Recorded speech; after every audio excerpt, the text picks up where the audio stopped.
Bien, vamos a empezar. Primero que nada, bueno, mañana grabarme viendo el video y tratando de comentar por encima y monto eso en la página. Antes de comenzar la clase cambié el micrófono y cuando cambié el micrófono no modifiqué en el OBS el cambio de micrófono y bueno, lastimosamente ustedes me podían escuchar en la llamada, pero no se estaba grabando en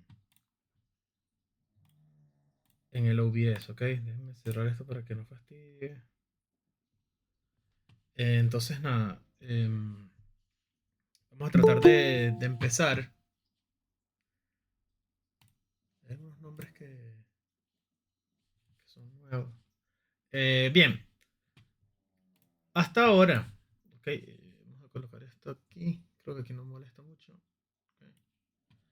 Hasta ahora hemos visto básicamente em, cómo intentar en aprendizaje supervisado. Recordemos, aprendizaje supervisado simplemente es tenemos nuestros datos, tenemos una posible salida de los datos y buscamos conseguir una función que da una posible entrada de todos estos datos disponibles. Normalmente decimos que es una fila.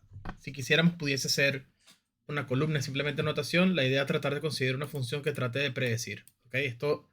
Esto también, ojo, predecimos también una fila de nuestro vector de valores que entre comillas conocemos, ¿no?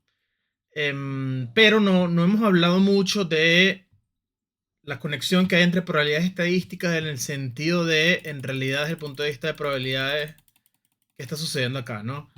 Entonces hay un libro bastante famoso de Larry Wasserman que, bueno, este libro es el que usa la mayoría de los cursos en Europa y en Estados Unidos para dar las clases de teoría de probabilidades que ustedes me imagino que habrán usado o el Cormen o el otro era, no me acuerdo cuál era el nombre que usaba Adrián en probabilidades, luego me voy a acordar y se los comento, ¿no?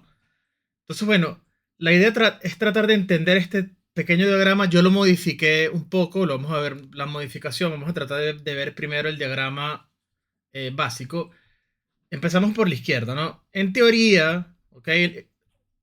Tenemos una población, nuestro objetivo es intentar conseguir este tipo de modelos que intenten de alguna manera predecir qué está sucediendo con la población.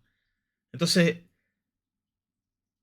para que todo este marco teórico tenga sentido, uno asume siempre que hay un proceso generador de los datos. Esto más o menos sería como tenemos la realidad, en la realidad hay diferentes variables aleatorias que están ocurriendo que generan datos, generan cosas. Por ejemplo, si queremos hacer una elección, la tendencia de voto de la población es el proceso que está tratando de generar los datos y yo los puedo recopilar si hago un exit poll. También puede ser, por ejemplo, las personas que entran al estadio de fútbol por unidad de tiempo, el proceso generador es, bueno, la gente está intentando ir al estadio, hay un interés por ir al estadio y yo tengo mi proceso o tengo mi manera de obtener mis datos. En el caso de, por ejemplo, de fútbol puede ser que las máquinas cuando uno entra al estadio cuenta cuántas personas están entrando, pero entonces luego entradas vendidas no es lo mismo que la cantidad de gente que va al estadio porque los equipos venden abonos, no necesariamente todos los abonados van. Entonces, bueno, hay siempre diferentes maneras de ver lo que intentamos hacer desde el punto de vista de, bueno, de aplicaciones de la vida real. El objetivo de, por ejemplo, si fuese alguien de un equipo profesional de béisbol, sobre todo, por ejemplo, en Estados Unidos, los Yankees tienen mini eventos en donde le regalan a los primeros 10.000 fanáticos un premio. Entonces, bueno, qué tan probable es que estos 10.000 premios la gente los vaya a ir a agarrar de verdad? Si la entrada promedio en un juego de los Yankees es de 30.000 personas, con probabilidad uno van a venir al menos 10.000 personas y simplemente no van a perder el dinero asociado. Entonces, bueno, hay muchísimas cosas que uno puede pensar. La idea fundamental en el caso de los Yankees es tratar de predecir cuánta gente va a ir al estadio. Pero hay un proceso generador, ¿ok? Que si tuviésemos un oráculo, fuésemos Dios, entenderíamos exactamente lo que está sucediendo y no necesitaríamos predecir absolutamente nada. Entonces, este nexo entre ese proceso teórico, como si fuésemos un oráculo, y ver la realidad, intentar conseguir modelos para predecir la realidad, es justamente la diferencia que hay entre probabilidades y estadística, y lo podemos ver básicamente como toda el área en donde estamos pensando que tenemos un oráculo y es todo teórico y tenemos un marco controlado de hipótesis iniciales para poder realizar cálculos, es el área de probabilidades que vemos justamente en la materia. Vemos variables aleatorias, vemos valores esperados de variables aleatorias, vemos la varianza de variables aleatorias y cierto tipo de aplicaciones con el uso de variables aleatorias. Luego está la parte de, ok, cuando yo tengo la realidad y tengo los datos disponibles, ok, ¿cómo yo hago para intentar predecir la distribución, por así decirlo, poblacional que sí existe o que debería estar disponible? En ese caso, ok, entra el área de estadística y luego dependiendo de qué libro lean o la preparación de la persona que está escribiendo, lo llaman inferencia, nosotros lo llamamos aprendizaje automático, hace 10 años lo llamaban minería de datos, en estadística lo siguen llamando estadística. Entonces, bueno, aquí incluso se decidió que el nombre de la carrera para ellos era estadística y probabilidades es simplemente un tema de la carrera, cuando la carrera se pudo haber llamado licenciado en probabilidades, fue simplemente una decisión de cómo se llamaba a la ciencia. Entonces, en general, la idea fundamental es entender que jamás vamos a ser capaces de predecir de manera exacta esto, porque no somos dioses, no podemos tener absolutamente toda la información para poder tener modelos que sean infalibles. Un ejemplo claro es, bueno, en el caso de regresión, incluso cuando decimos que Y se puede escribir como X por beta, siendo beta el modelo y X la matriz de datos, más un epsilon que sería un ruido, ¿ok? Si lo vemos punto a punto, esto sería simplemente, podemos voltear la idea y decimos que la Y de una persona es el modelo traspuesto multiplicado por la fila asociado más un ruido. Entonces, la idea justamente de entender qué está sucediendo con la parte poblacional es asumir justamente que este ruido nunca vamos a ser capaces de modelarlo. Entonces, claro, el ruido pudiese ser un conglomerado de cosas. Puede ser ruido de medición, puede ser, en el caso de encuestas es súper famoso, hay un ruido de si las personas quieren o no responder a la encuesta sin tener miedo a la repercusión de lo que están diciendo. El caso más famoso fue en los exit polls de la primera vez que ganó Trump.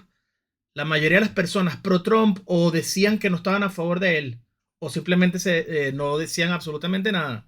Y las predicciones de los exit polls, cuando estaba, creo que la otra candidata era Hillary, no me acuerdo muy bien si era Hillary o no. Este ruido, ¿ok? En el cual es bastante complicado medir si las personas están mintiendo o no. Es justamente parte de todo el proceso en el cual es complicado modelar lo que queremos hacer.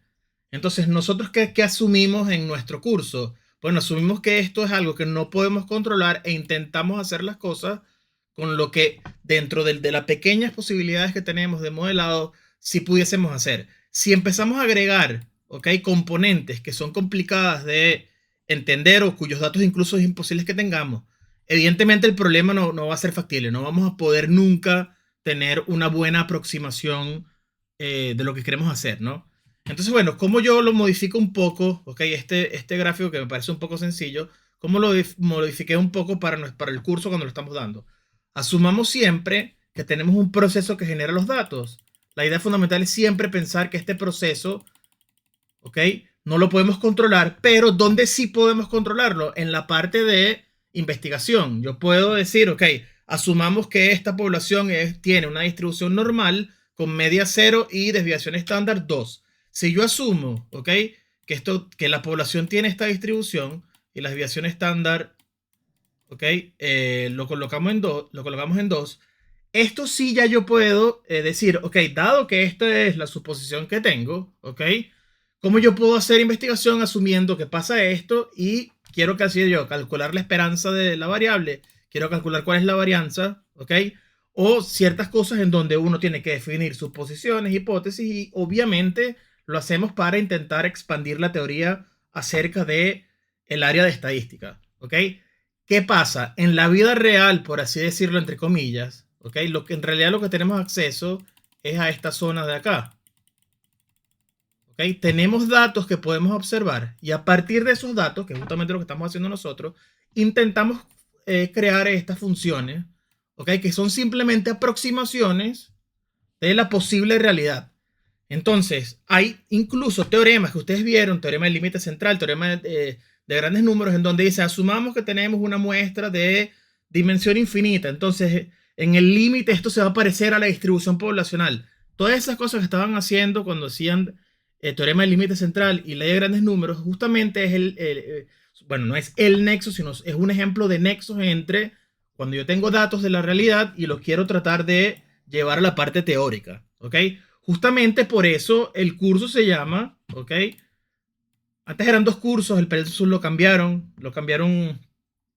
creo que es 5 años antes que yo entrara a la universidad. El curso se llamaba, antes era un curso de probabilidades y un curso de estadística.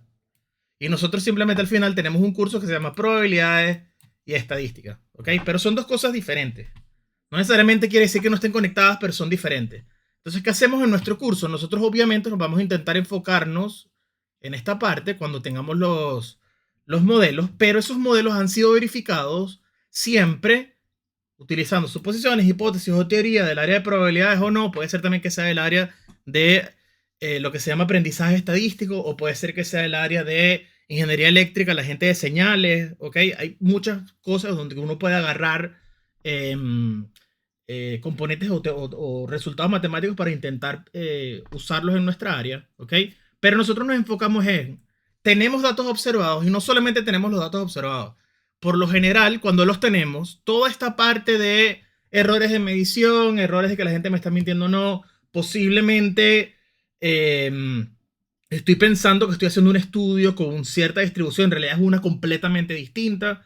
Ese tipo de cosas, si bien tenemos que ser conscientes de que están sucediendo, obviamente no podemos detenernos y decir, ok, si yo no puedo predecir exactamente cuál es el error de medición que tiene el voltaje de un computador para medir si se va a apagar o no, o sea, ese tipo de cosas no podemos enfocarnos tanto, porque si no, obviamente nunca pudiésemos modelar absolutamente nada. ¿Qué sucede? Empezamos siempre de suposiciones bastante sencillas. Digo, ok, existe una relación lineal entre lo que tengo, ok, y el posible modelo que yo pueda conseguir y veo si puedo predecir bien o no. Esto no sirve. Bueno, uso modelos un poco más complejos. ¿Cuáles? Redes neuronales, árboles de decisión, bosques aleatorios, lo que sea, no importa cuál sea los modelos. Pero empezamos con una base bastante sencilla para luego intentar generalizar si funcionan mal las cosas. Entonces, ¿qué podemos hacer con esos datos? Podemos obviamente transformarlos, simplificarlos, incluso agregar suposiciones, y eso normalmente como son en casos de ejemplo. Ya hablamos de la parte de procesamiento de datos, hay muchas maneras en las cuales podemos procesar datos. En la parte de minería, lo hablamos hace 2, 3 clases, no me acuerdo. Si tengo mis datos, yo puedo, ¿qué tipo de decisiones pudiese yo tomar de mis datos? Ok, imagínense que escribimos los datos como, ok, columnas. Yo pudiese tomar la decisión de decir, ok, de todas mis columnas disponibles, quiero tomar nada más dos. Esa pudiese ser una posible manera de modificar mis datos. Entonces, proceso mis datos y digo, ok, de todo lo que tengo disponible, nada más quiero dos. ¿Por qué? Porque, bueno, hay muchas posibles razones por las cuales hacer esto. Puede ser que cueste dinero, ok, conseguir los datos. Entonces, bueno, de los 100 que pudiese medir, si cuesta $1.000.000 medir los 100, son $100 millones por cada, para poder tener todos los datos. Tengo de dinero disponible 3, nada más puedo conseguir 3 de las columnas. Entonces me interesa saber cuáles son las 3, entre comillas, más valiosas. Otro tipo de decisiones que podemos tomar, bueno, si vemos el problema como en realidad en vez de verlo como columnas, si no lo vemos como filas, ¿ok? Bueno, ¿cuáles de las personas o entidades disponibles en realidad me interesan para el modelo que yo quiero construir? Por ejemplo, si queremos predecir la intención de voto, en lugares en donde la población tiene un pensamiento un poco más homogéneo, necesitas menos cantidad de personas para predecir la intención de voto. Si estás en Nueva York, necesitas una cantidad un poco más elevada de personas para poder predecir las elecciones, porque es un poco más heterogénea la población. Entonces, si puedo predecir la intención de voto con menos personas, gasto menos dinero recogiendo los datos, en consecuencia, y funciona relativamente igual el modelo. En consecuencia, bueno, estoy ahorrando un poco de dinero y tengo una predicción igual bastante buena. Otro tipo de asunciones, bueno, incluso en la parte de regresión podemos asumir, de suposiciones, podemos asumir que la relación entre la y y la x es lineal y hago regresión lineal. Hay n cantidad de ejemplos. Aquí les estoy dando una pequeña parte de los posibles ejemplos. Incluso hay un ejemplo famosísimo en regresión. Podemos incluso aumentar las cantidades de características. Tengo disponibles dos. Creo a partir de estas dos, tres nuevas. ¿Ok? Entonces tenía nada más dos, ahora tengo tres. En teoría, bueno, debería, si tengo más información disponible, en teoría debería funcionar un poco mejor el modelo. Entonces, bueno, a partir de ese proceso en el cual modificamos los datos, imaginemos que tengo mis datos X y los modifico, simplemente le aplico una función T. T puede ser cualquier cosa, agregar columnas, modificar las columnas, normalizar las columnas, lo que queramos, ¿ok? Luego que yo tengo los datos modificados, aplico toda la parte teórica para tratar de conseguir el modelo que luego que recibe esos datos modificados intentamos tener nuestra predicción, ¿ok? Entonces, ejemplos básicos. Teoría de probabilidades, ¿ok? Tengo mi variable aleatoria X. ¿Qué uno puede hacer con las variables aleatorias? Por ejemplo, puedo medir cuál es el valor esperado de una variable aleatoria X. Si asumimos, por ejemplo, que es discreta, recuerden que la esperanza era simplemente la suma para todos los valores que están dentro del rango de la variable. Aquí, bueno, vamos a utilizar R nada más, el rango de la variable aleatoria X, ¿ok?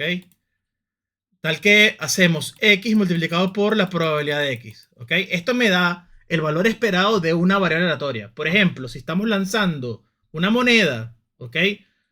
Perdón, un dado.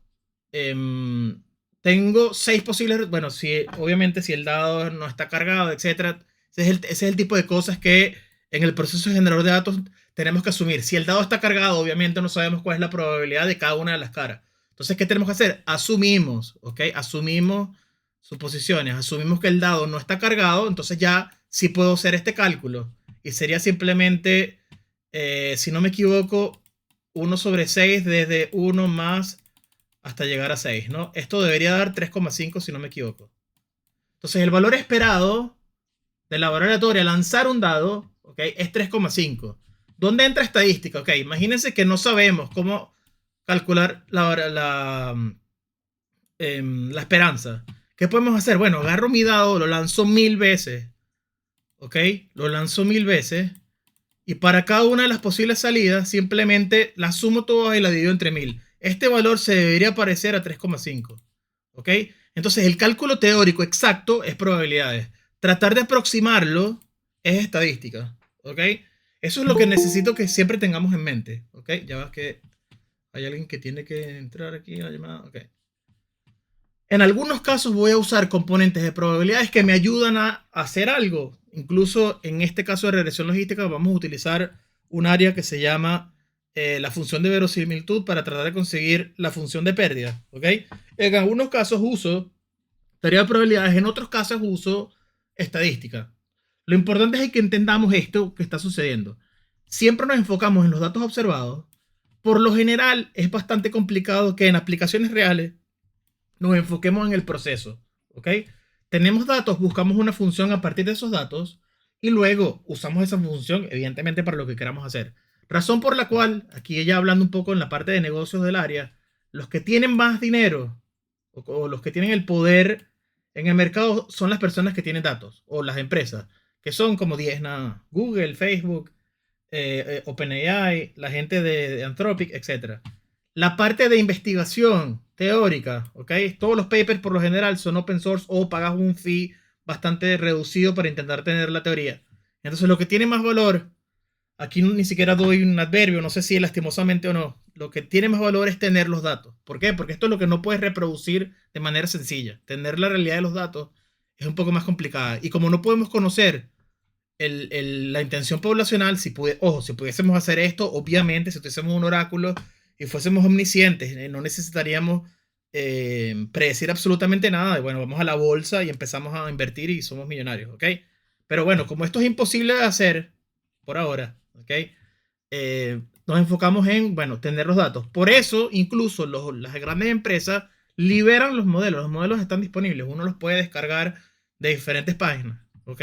Si tienes suficiente dinero para montar un servidor, agarra los modelos de todas estas empresas y simplemente lo puedes reutilizar porque el dinero está aquí, no tanto en crear los modelos. Pero bueno, como en este curso tenemos que entender cómo se crean, ¿ok? Hablamos un poquito de eso, ¿no? No tanto de la parte de negocio. Entonces, bueno, ahorita sí podemos, luego de este pequeño paréntesis, vamos a hacer ahora, ¿ok? Una introducción de clasificación. Entonces, como siempre, siempre les coloco la teoría, ¿ok? Y leemos y discutimos. Entonces, voy a utilizar esto para poder resaltar. Entonces, en clasificación, antes estábamos haciendo regresión, ¿ok? El objetivo va a ser el mismo. Buscamos una función, ¿ok? La única diferencia es que la función va ahora a intentar predecir sobre un conjunto que denominamos clase, cuya característica es que, bueno, lo puedo llamar C, pero en realidad lo puedo llamar como yo quiera. Lo importante es que ese conjunto sea discreto y sea finito.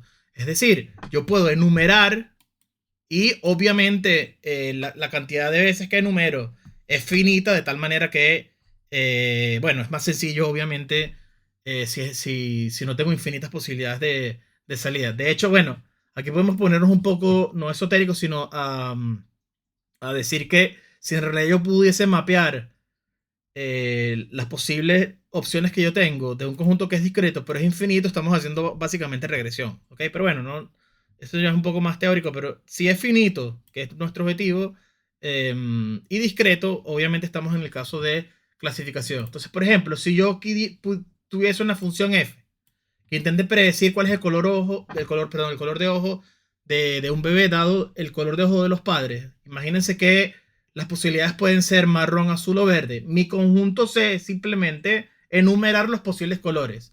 Entonces las características que tengo disponibles es similar a lo que estábamos haciendo antes en regresión. ¿Okay? Tengo tengo posibles elementos de mi conjunto de datos. ¿Okay? Ahora, la diferencia es que la respuesta es cualitativa en el sentido, en vez de decir que tengo un número, ¿ok? Simplemente ahora mi respuesta va a ser marrón, azul o verde, ¿ok? Entonces, bueno, de ese conjunto de posibles salidas, ¿ok? La tarea entonces va a ser que esa función, ¿ok? Que podemos llamar c de x, si la salida c de x está dentro de las posibilidades, entonces f es un modelo de clasificación.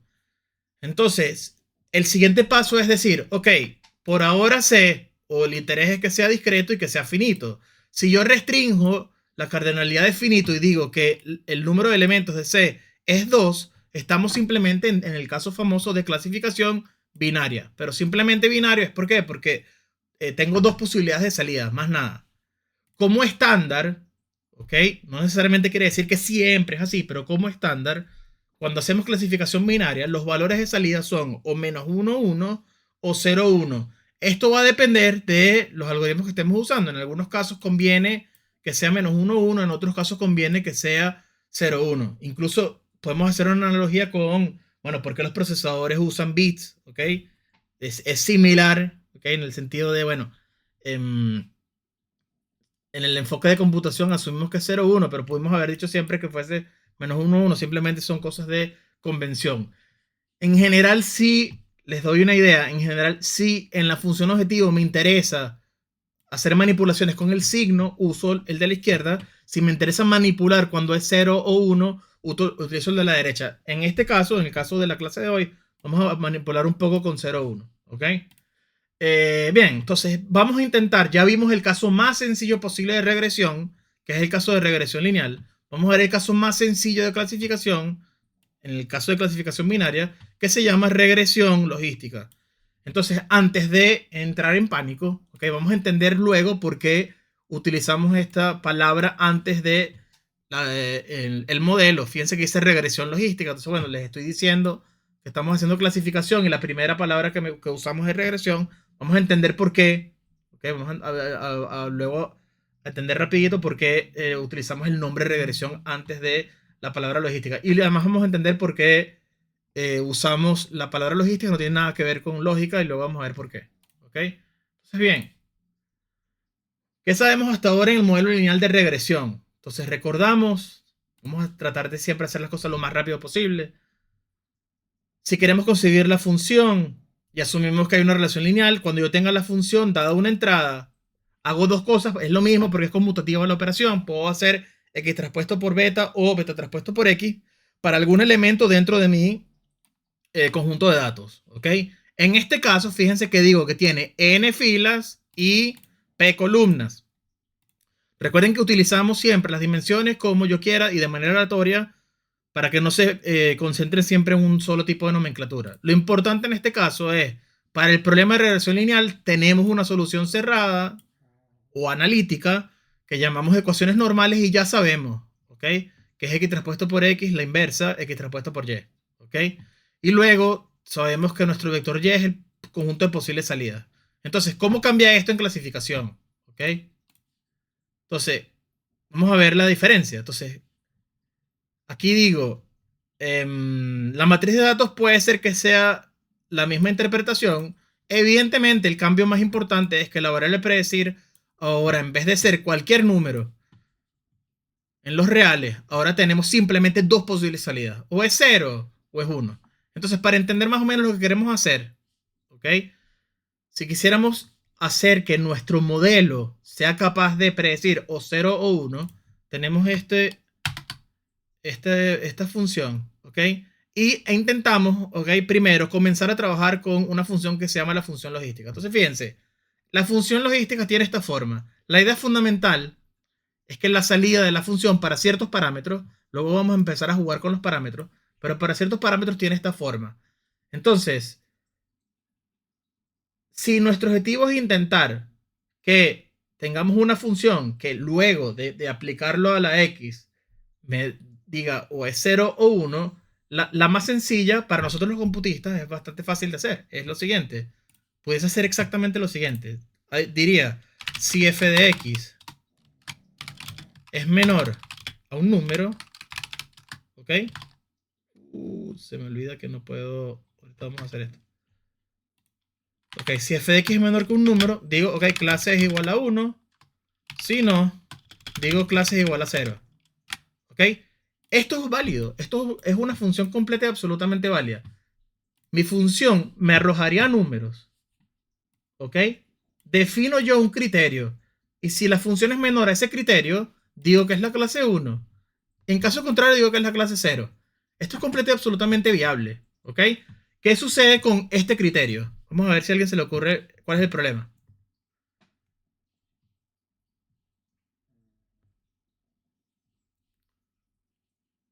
Mientras voy a intentar mover No puede acá. haber incertidumbre. ¿Qué quieres decir? O sea, si usamos la función, o sea, es lo que pensé cuando mostraste la función de, si no recuerdo el nombre, la función de clasificación, que si quedaba en un valor muy cercano a cero, podría haber incertidumbre. No sé a qué te refieres con incertidumbre. Vamos a ponerlo aquí. Ok, Es tengo que no esta está claro si es cosa. un cero o un uno. Ok, vamos a ver si te sigo. Esto, ¿cómo es el que me deja mover? Ok. Ok, imagínense que defino acá mi número. Vamos a llamar número n. Ok. Eh, está bien, sí. Vamos a hacerlo lo más sencillo. Vamos a poner que el número es 0. Ok. El número que para decir si pertenece a la clase es 0. ¿Ok? ¿Qué va a suceder? Si esto es x, y aquí tengo f de x, ¿ok? ¿Cómo sería la gráfica? Utilizando este criterio.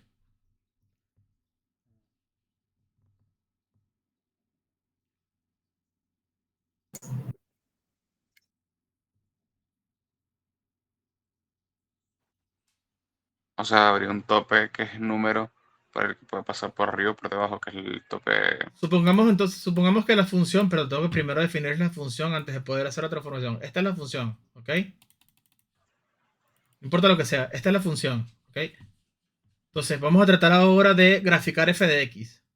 Este es el f de x, vamos a tratar de graficar lo que nos quedaría. Entonces, para aquellos valores que son positivos, ¿ok? El número digo que es 0, aquí coloco 1. Para aquellos valores que son positivos voy a tener 1, ¿ok?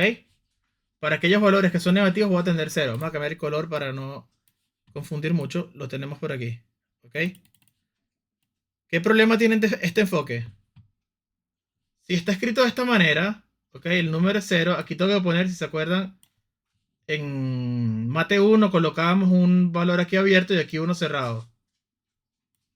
¿Me siguen? Sí. ¿Qué problema tiene esta función?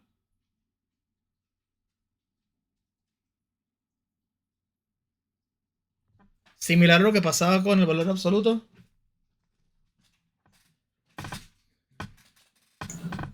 Que no era derivable. Sí, ¿qué pasa en cero? ¿Cuál es el límite cuando x tiende por la izquierda? Cero, ¿verdad? Y cuando tiende por la derecha es 1. No son iguales, aquí hay un problema. ¿Ok? Aquí hay un problemita. Entonces, algo tan sencillo como... Denme... Bueno, denme 2 segundos. ¡Ey! Ok. Algo tan sencillo como aplicar esta regla, ¿ok?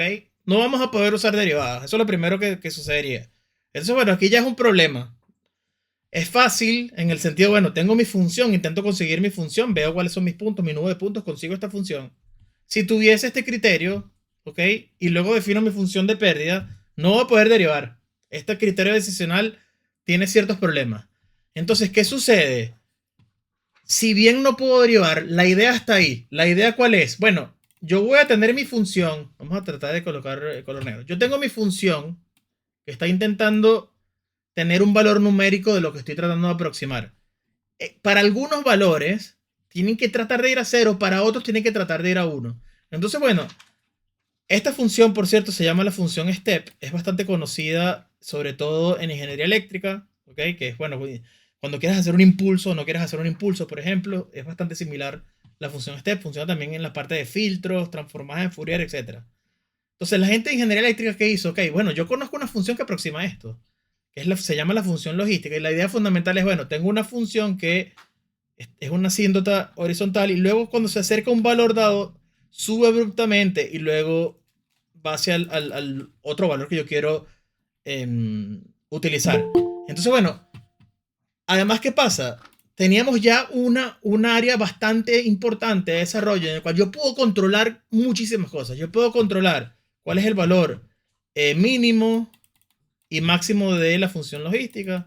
Yo puedo controlar en la parte en la cual se transforma de 0 a 1, yo puedo alargar o hacer stretching de esta función modificando nada más tres parámetros, que es esta L, esta K y este X0. Vamos a intentar ahora entender cómo podemos hacer estas cosas desde el punto de vista práctico y luego vamos a entender por qué es así.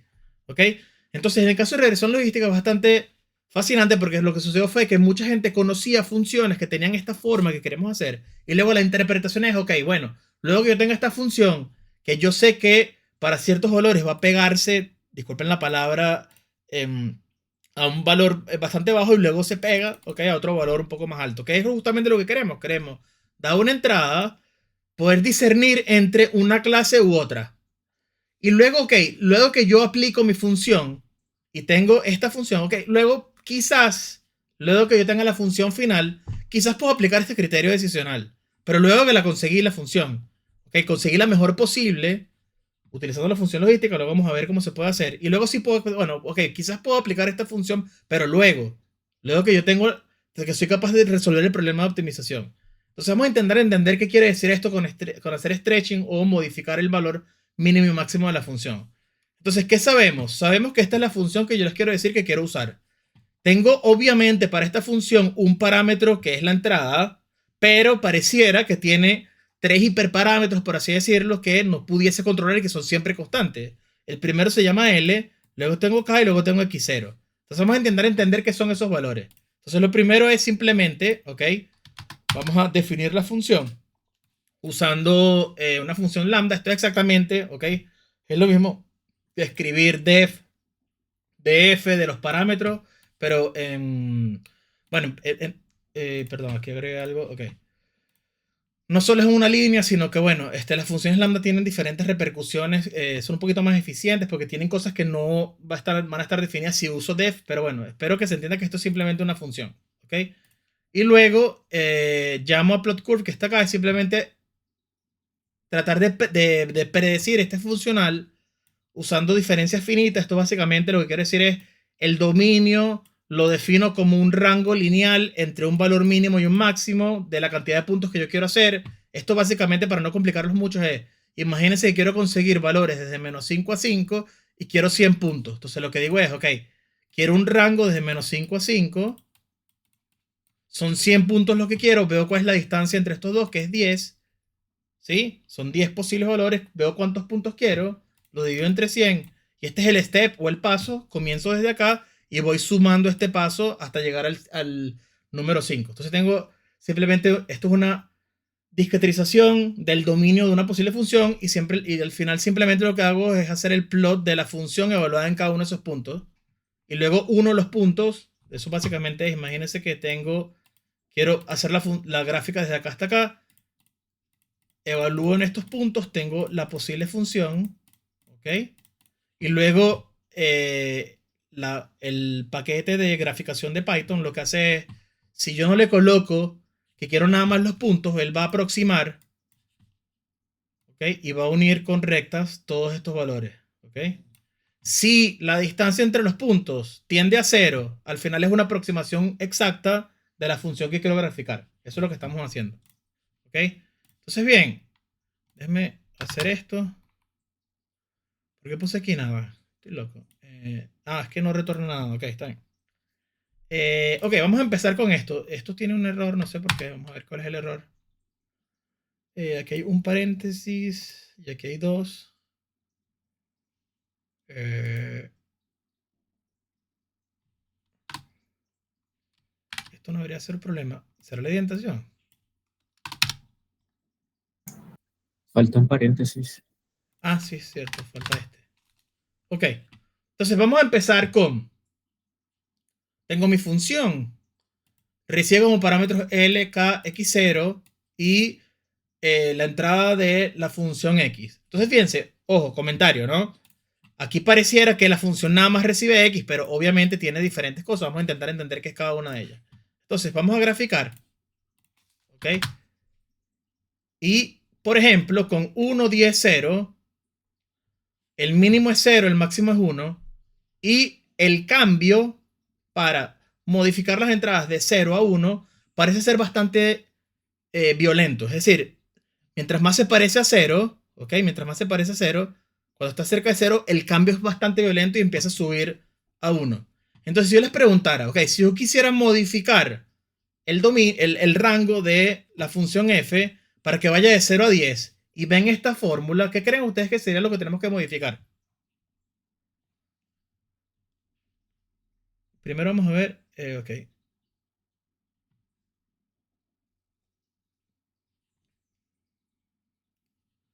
Fíjense que, ojo, lo tenemos que decir para no confundirlos. El orden es X, L, K, X0. Entonces, nos interesan estos tres, que este sería el L, este sería el K y este es el X0. ¿Ok? El rango va de menos 10 a 10. Fíjense que correctamente estamos de menos 10 a 10 y estamos graficando la función dentro de esos valores. ¿Ok? Entonces, si yo veo esta función, lo primero que me digo es, ok, aquí tengo 1 para la L, voy a colocar aquí 5. Entonces, cuando yo corro esto, fíjense que el rango subió a 5. Y tiene sentido. Fíjense, ¿por qué tiene sentido? Cuando yo tenga la salida de mi función, perdón, yo puedo separar el funcional en el numerador multiplicado por 1 entre estos. Entonces, si antes el rango iba de 0 a 1, si yo coloco aquí un 5, lo que yo tenía antes lo estoy multiplicando por 5 para cada uno de los valores. Entonces, el que controla la altura, entonces esto sería una transformada vertical, es simplemente que estamos aquí, ¿cómo es que se llama esto en computación gráfica? Multiplicar un escalar por un valor. Se me olvidó ahora. Esto simplemente lo que controla es cuál es el rango de la función. Si yo coloco aquí 10, ¿ok? Va a ir de 0 a 10. Entonces Luego, X0 sería el límite inferior. X0 es el punto de corte. Entonces vamos a ver, esta es una transformada horizontal. Vamos a ver, si modifico ese valor, si aquí coloco 5, fíjense cómo está moviendo hacia la derecha la función. ¿Lo ven? Fíjense que Claro, ahora porque es el respecto del dominio argumento de empieza en 5. ¿Se ve? sí. Entonces, si se acuerdan, cosas que vimos en Mate 1, las transformadas horizontales modifican el dominio, lo estoy moviendo hacia la derecha o hacia la izquierda. Si pongo negativo, obviamente lo estoy moviendo hacia la izquierda, pongo menos 5, ahora la función va a empezar desde menos 5, ¿ok? Y el 10, entonces, que está multiplicando el valor de la exponencial, el 10 obviamente es qué tan agresivo soy a la hora de transformar los ceros a los 1. Si yo coloco aquí un 1, de manera intuitiva, lo que va a hacer es que los valores de esa exponencial van a ser más grandes porque estoy haciendo 1 entre el valor de la exponencial, estoy haciendo más pequeños los valores, en consecuencia atenúo un poco cómo transformo los valores de 0 a 1. Entonces, ¿qué es el valor de la K? Es qué tan agresivo quiero ser a la hora de transformar de 0 a 1. No en balde, si yo coloco acá un valor exageradamente grande, ¿ok? Fíjense que es justamente la función 0 que yo quería aproximar. Y me va a dar un overflow. ¿Por qué? Porque esto, señor, que está acá, ¿ok? Estoy haciendo 1 entre 0 desde el punto de vista numérico. Porque estoy aumentando el exponente, multiplicándolo por 1000, ¿no? Entonces, todo queda claro en el sentido. Evidentemente, esto tiende a 0 para todos los valores y simplemente voy a tener L dividido entre, el valor dividido entre 1 más el número, y luego tenemos que ver si el X está a la izquierda o a la derecha, y esa va a ser la diferencia del cambio entre estar en 0, ¿ok? O lo coloca en 5, que sería nada más el valor de la L, ¿ok? Entonces todo calza en el sentido, esta función incluso es la mejor aproximación posible a la función step, ¿sí? Lo que tengo que hacer es simplemente decidir cómo yo manipulo los parámetros convenientemente. De tal manera de, bueno, primero, tratar de no tener este tipo de problemas numéricos. ¿Ok? Yo me imagino que un valor razonable debería ser como un 2, algo así. Es decir, que el cambio se atenúa un poco. ¿Ok? Y sería interesante medir, entonces, bueno, cuántos valores tengo entre estos y estos, de tal manera de, bueno, ver cómo perdón, el pulso terrible. Cómo se cambian estos valores desde la clase inicial 0 a la clase, la segunda clase que le colocábamos 1. Entonces, de manera intuitiva, si yo defino que los valores tienen que estar entre 0, las clases son o 0 o 1, ¿ok? De manera intuitiva, si estamos usando la función logística, ¿ok? Este valor, ¿ok? Debería ser 1 siempre. Entonces, el valor de arriba debería ser siempre 1. La pregunta es, bueno, ¿cómo yo hago entonces ahora para modificar los valores de lo que tenemos aquí abajo? Si se fijan, que es interesantísimo, ¿ok? Si yo siempre defino L como 1, me queda 1 entre 1 más. Entonces, ¿qué vamos a hacer? Primero quiero quitar ese porque me está fastidiando. ¿Cómo hago? Ok, ahora sí. ¿Qué es la exponencial de esto? Esta es la exponencial de menos K por X más K por X0. ¿Sí? Este valor es siempre el mismo. Es constante. ¿Qué es lo que cambia en este caso? Cambia simplemente la X. Modifico los nombres. Voy a llamar a menos K beta 1. Voy a llamar a K por X0 beta 0. Que tengo 1 entre 1 más la exponencial de beta 1 por X más beta 0. ¿Se entiende lo que hice? Sí, sí, te seguimos. ¿Qué es esto entonces? Esto es exactamente 1 entre 1 más la exponencial de beta traspuesto por X. Es decir, si usamos la función logística, ¿ok? Nuestro problema a resolver sería resolver un pequeño problema de regresión acá para intentar entender cuál es la pendiente y cuál es el punto de corte. ¿Por qué? Porque lo que tengo que conseguir es cuáles son los posibles valores de K, y K depende, está en los dos lados del beta 1, beta 0. ¿Ok? Y por eso que se llama regresión logística. Vamos a hacer un pequeño problema de regresión. Usamos la función logística y luego vamos a intentar entender, ok, cómo yo puedo usar esto para hacer clasificación. ¿Se ve la idea? Entonces, de esta función, vemos cómo podemos transformar el problema en algo que ya sabemos hacer. ¿Ok? Entonces, bien. Sigo. Aquí empiezo a jugar con diferentes valores. Les coloco los valores si los quieren utilizar. ¿Ok? Vamos a llegar acá. Entonces, ¿qué notación vamos a usar en el curso? ¿Ok? Entonces, en el curso, esa función logística, también conocida como curva sigmoide, ¿ok? Vamos a utilizarlo de esta manera. El L lo dejamos en 1 y luego ponemos simplemente menos Z. ¿Ok?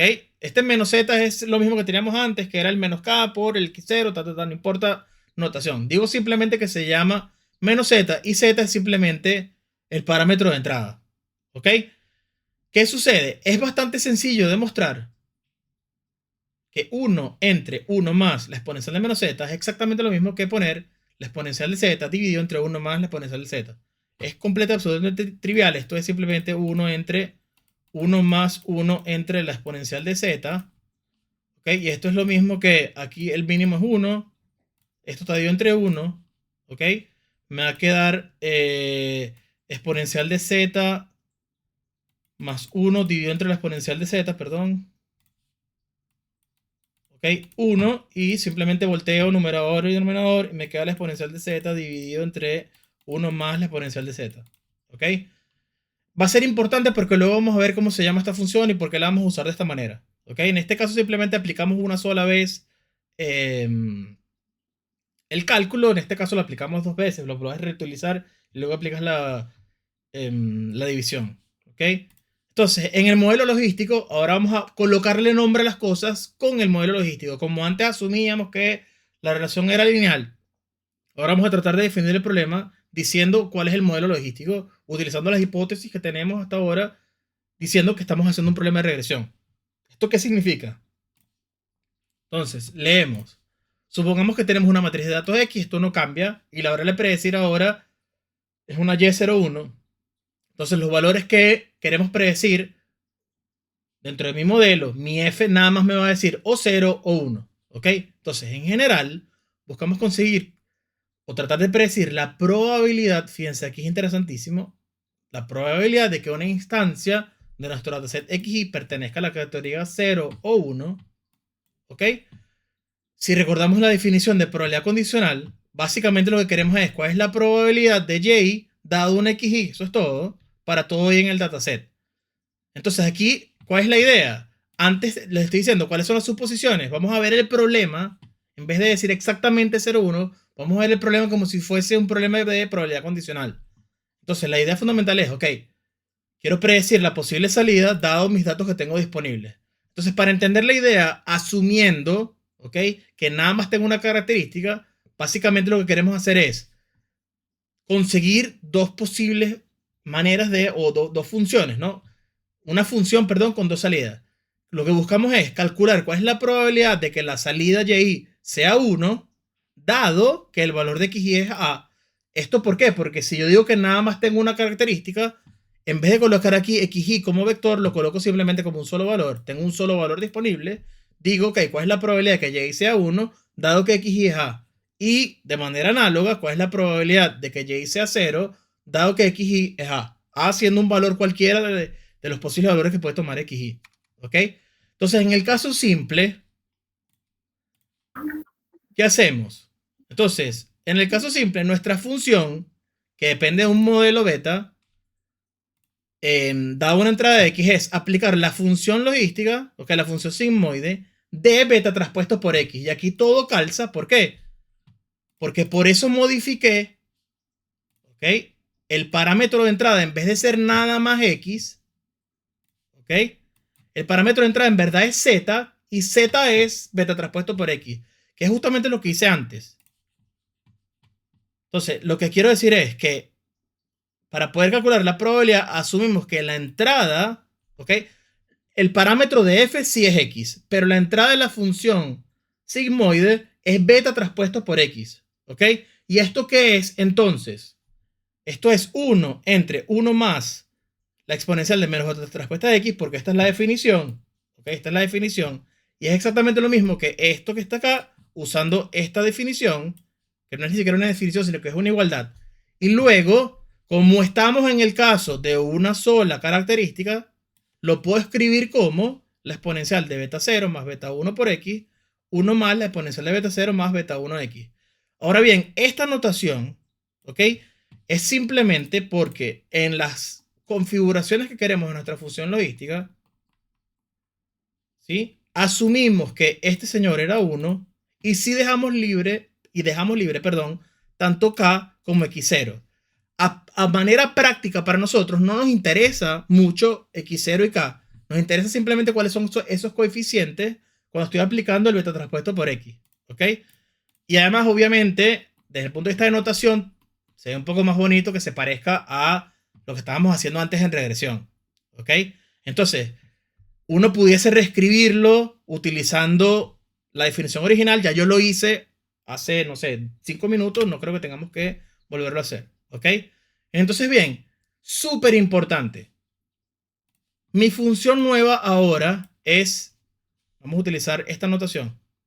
Si antes la función era beta traspuesto por X, la nueva función simplemente aplica una cosa nueva, que es aplicar la función sigmoide a la salida de beta traspuesto X. Entonces, en regresión vimos que nuestra función era esto. Estamos agregando una pequeña cosa nueva. Es simplemente que voy a aplicar una pequeña función a esa salida. Esto está en los reales. Esto me va a ayudar a discretizar, mi decisión. Entonces, ¿qué sucede? Evidentemente, este valor no es exactamente o 0 o 1, sino que son valores. Voy a utilizar esta que me gusta bastante. Son valores que están obviamente entre 0 y 1, pero fíjense que en este ejemplo, desde menos 4 a más o menos 3, si yo escogiera 0, fíjense que el valor que me va a dar es alrededor de 0.5. ¿Lo ven? Está alrededor de 0.5. No sé cuál es el valor. En menos 2 me está dando alrededor de 0.1. ¿Sí?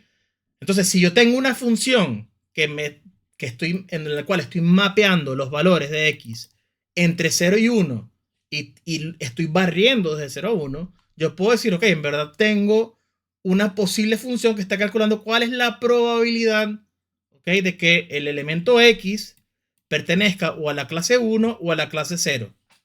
Ahora bien, aquí uno puede abrir un paréntesis y decir, ok, estos son exactamente funciones de probabilidad. La respuesta es que no, esto es simplemente una función que el rango es acorde a una función de probabilidad, pero yo no sé si de verdad, ok, la probabilidad de que X, cuando es 0, de exactamente 0.5 para saber si es clase 1 o 0. Esto es simplemente una función que cuando resolví mi problema me quedó esto. ¿Ok? Y sé que cuando X es 1 me está dando 0.7. ¿Ok? Me está dando 0.7. Quizás pertenece a la clase 0, quizás pertenece a la clase 1. Ahí ya es una decisión en la cual yo tengo que decir desde qué punto considero que es 1 y desde qué punto considero que es 0. Este criterio para decidir dónde yo separo 0 o 1 es un método gráfico que llamamos curvas ROC, y lo vamos a ver en otra clase. ¿Ok? Vamos a ver luego cómo decidimos dónde separamos de verdad.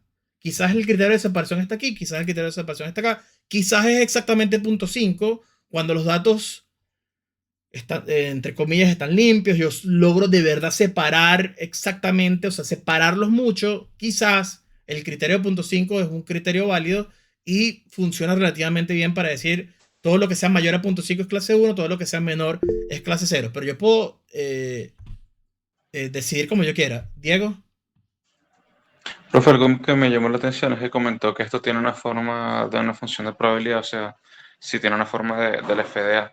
Y me pregunto si hay una Yes. manera de sí encontrar o aproximar el valor de probabilidad, porque ahorita lo hacemos solamente para clasificar. Y claro, uno puede por intuición decir que si está muy a la derecha, entonces es muy probable, y si está muy al centro, bueno, hay más incertidumbre Sí, si está o no está. para serte sincero, Pero la respuesta es que, ¿ok? Hay un área de estadística, ¿ok?, que se llama Conformal Prediction, en donde justamente la idea fundamental es, ok, de estas posibles salidas, ¿cómo yo decido, ok, cuándo pertenece a una clase o cuándo pertenece a la otra? Porque es completamente arbitrario. Entonces, el área básicamente lo que me dice es, bueno, yo intento darle un sentido a este criterio de separación, el threshold, el alfa, es justamente lo que yo aquí selecciono, ¿ok? ¿Cómo yo puedo tomar decisiones informadas para de verdad decidir cuándo es realmente una función de probabilidad y cuándo de verdad estamos tratando o estamos de verdad separando los valores, ¿ok?, correctamente? La respuesta es que, bueno, es bastante complicado de hacer, ¿ok? Es bastante complicado de hacer porque hay demasiadas cosas que pueden suceder para alterar más o menos los criterios decisionales. Yo tenía disponible, es posible que, ¿cómo hago?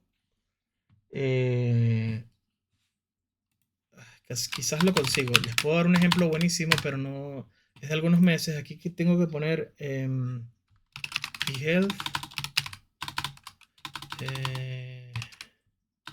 Psych. Posible que sea esto. No. Se me olvidó el nombre. Bueno, 20 segundos y si lo consigo. Este no es, no.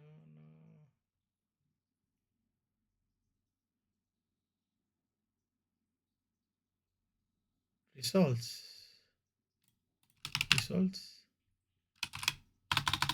No me acuerdo cómo lo llamé, vale.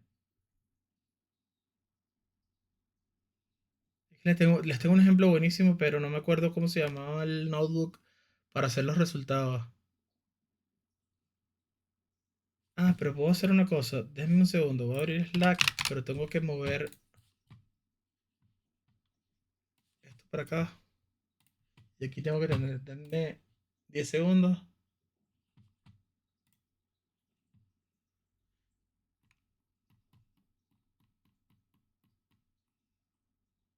Bien, este está buenísimo. Ok. ¿Cómo bajo esto? Bueno, lo voy a compartir así. Ok. Esta es la salida de la salida. Este es el trabajo de uno de los trabajos que hicimos en. ¿Se ve la pantalla? Sí, Sí, profe. ok, este es uno de los proyectos del doctorado. Recuerden que la idea es tratar de. Tenemos análisis volumétrico de los cerebros. Podemos tener también. Porque el cerebro uno puede hacer diferentes tipos de exámenes. Los más famosos son MRI, que son las resonancias magnéticas, y los PET scans, que son las resonancias magnéticas. Me dice la estructura del cerebro. Los exámenes PET me dicen la composición química del cerebro. Entonces, para las personas que están deprimidas, que tienen Alzheimer, que tienen demencia senil, la composición puede ser similar, pero la parte estructural, perdón, puede ser similar, pero la composición química del cerebro se modifica muchísimo. Se ve mucho incluso la diferencia con las personas que están deprimidas. La parte química del cerebro es completamente distinta a la de un cerebro, entre comillas, sano. Y eso nos dice que la depresión es un tema bastante importante, incluso medible, y es un problema grave que modifica incluso la química del cerebro. Entonces, sin importar todo lo que hicimos acá, ¿ok? Fíjense algo interesante. Esta es la salida de, créanme, estamos haciendo acá, una que se vea un poquito mejor, esta. Estamos haciendo acá, el problema es que no puedo rayar. No, sí puedo. ¿Cómo se llama esta cosa? Un segundo. Ink.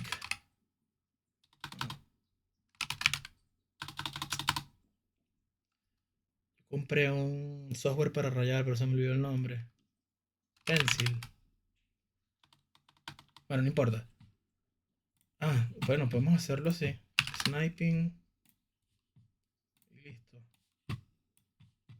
Vamos a hacerlo así. Ok. Entonces, fíjense. Nuestro modelo. Ok, aquí lo que estamos haciendo es. En el eje X tengo cuáles son los valores de probabilidad. Bueno, las salidas entre 0 y 1 en mi modelo. Estamos haciendo exactamente lo que les estoy explicando a ustedes, pero en vez de hacer regresión logística, estamos usando redes neuronales. La salida del modelo va de 0 a 1. En teoría, si fuesen probabilidades, ¿ok? El criterio decisional debería ser este, y todo lo que esté a la derecha debería ser una clase, y todo lo que esté a la izquierda debería ser la otra. En realidad lo que sucede es que sí es cierto que para algunos cerebros, ¿ok? Que en este caso, bueno, el uso tiene sentido. Para algunos cerebros sí se está yendo a 1, para algunos sí se está yendo a 0, pero hay muchísimos que están entre 0 y 1, ¿ok? Luego que termine 10 minutos antes de que termine la clase, yo tengo un gráfico en donde coloco el color real de cada uno de los cerebros y vemos cómo La mayoría de los unos es cierto que se van hacia la derecha, la mayoría de los ceros, aquí estoy haciendo personas que tienen vascular dementia contra personas que tienen el cerebro sano. Vascular dementia es el resultado cuando una persona tiene un derrame, creo que lo he dicho, cuando la sangre llega a, a una cierta parte del cerebro, las consecuencias físicas en la persona son bastante similares a tener demencia senil, pero en realidad es por un problema físico que ocurrió, que es que le dio un derrame. Entonces se llama, el síntoma se llama, el neurosíndrome se llama demencia vascular, porque hubo un tema físico que sucedió cuyo resultado se confunde con tener demencia senil, ¿ok? Entonces aquí estoy haciendo de personas que tienen vascular demencia contra personas que, entre comillas, tienen el cerebro sano. Entonces el punto álgido de estos modelos es justamente en el medio, cómo yo logro discernir de verdad quién tiene que ir hacia la izquierda y quién tiene que ir hacia la derecha. Entonces, para responder la pregunta, para poder modificar los modelos, ¿ok? Hay un área de estadística que se llama Conformal Prediction. También hay otra, hay una técnica que se llama calibración. Calibration, ¿ok? Que funciona básicamente, si yo conozco desde el punto de vista poblacional que la proporción de personas que tienen demencia vascular, ¿ok? Es del 5% y las personas que tienen el cerebro sano son del 95%, aquí cambia un poco el sesgo porque no puedo usar el poblacional, sino que tengo que usar de las personas que van al centro psiquiátrico a hacerse exámenes, cuántas tienen el cerebro sano, cuántos tienen vascular demencia, cuántos tienen Alzheimer, esquizofrenia, etc. Si tengo esa distribución poblacional, ¿cómo yo pudiese modificar mis salidas para que se parezcan un poco a la distribución poblacional? ¿Ok? Esto se usa muchísimo también en exit polls. Cómo hacemos modificación de cómo se modifican las posibles salidas de las predicciones para que se parezcan a los que yo en teoría conozco poblacional, que pueden ser, por ejemplo, los resultados de la elección anterior.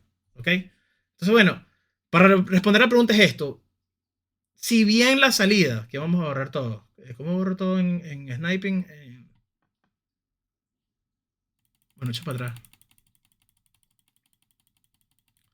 Si bien la salida va de 0 a 1, no es cierto que un punto acá en punto 7 me dice que la probabilidad de que tenga vascular demencia es punto 7. Es mentira, ¿ok? Estoy simplemente diciendo que mi modelo tiene salidas de 0 a 1. Cuando funciona muy bien, es cierto que la interpretación es que la probabilidad es punto 7, pero en algunos casos debo modificarla. Y uno tiene que darse cuenta cuándo tenemos que modificarlos y cuándo no, ¿ok? Y aquí a manera de introducción al tema, que por ahora no lo hemos dicho, en algún punto van a entender qué está pasando acá. Estas son las métricas para medir qué tan bien está funcionando el modelo o no. Entonces vamos a ver diferentes métricas. Una se llama precisión, recall, el score F1, el support es cuántos de los que eran 0 se clasificaron como 0, cuántos de los que eran 1 se clasificaron como 1, etc., ¿no? Entonces esto al final vamos a entender, por ahora no ni siquiera vamos a discutirlo, pero vamos a entender este sistema Classification Report, que justamente es de Scikit-Learn o de Torch, ¿no? Esto debe ser de Scikit-Learn por la estructura, ¿ok? Cool. Entonces regresamos aquí. Si logro conseguir el notebook se los muestro, ¿ok? Simplemente me tengo que acordar, es que no me acuerdo qué le puse, pero... pero lo puedo... esto lo puedo hacer así entonces, ya va. Ok, esto debería estar por aquí. Aquí está. Era fácil.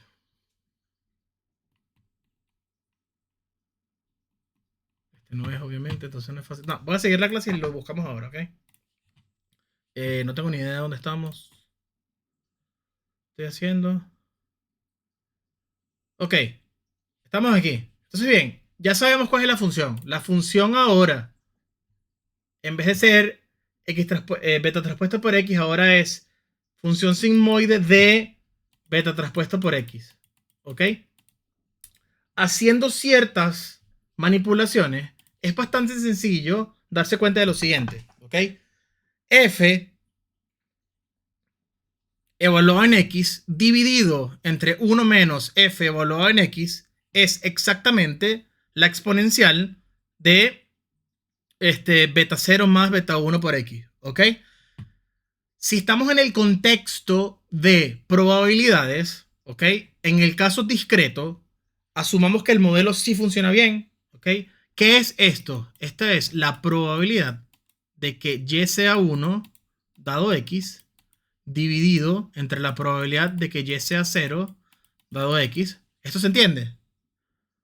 Como son nada más dos salidas, estamos usando complemento en teoría de probabilidades. Recuerden que la probabilidad de que Y sea 1 es 1 menos la probabilidad de que Y sea 0. ¿Ok? ¿Se ve? Entonces, si estoy Sí, haciendo esto, seguimos. estoy usando los complementos, ¿no? Entonces, si divido una entre la otra, esto me da la exponencial de beta 0 más beta 1 por X. Entonces, ¿qué hago? Aplico el logaritmo en ambos lados, me elimino la exponencial de acá, y fíjense que el logaritmo de la probabilidad de Y1 dividido entre Y0 tiene una relación lineal. Entonces, ¿qué es esto? La suposición anterior en regresión era, para yo predecir Y, ¿ok? Asumo que hay una relación lineal entre la X y la y el modelo es beta traspuesto por X. En regresión logística, la suposición es, si el logaritmo de las probabilidades, ¿ok?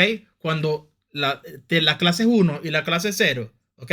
Tiene una relación lineal, entonces regresión logística va a funcionar bien. ¿Se entiende?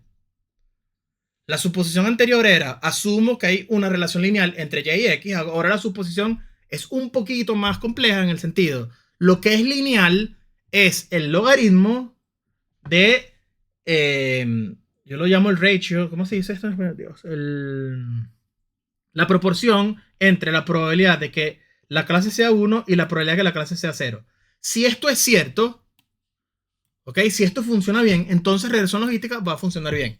Entonces aquí vemos cómo van cambiándose las hipótesis o los escenarios en los cuales yo puedo predecir si mi modelo va a funcionar bien o no. Y aquí es un poquito más complicado, pero sigue habiendo una relación lineal de algo, ¿ok?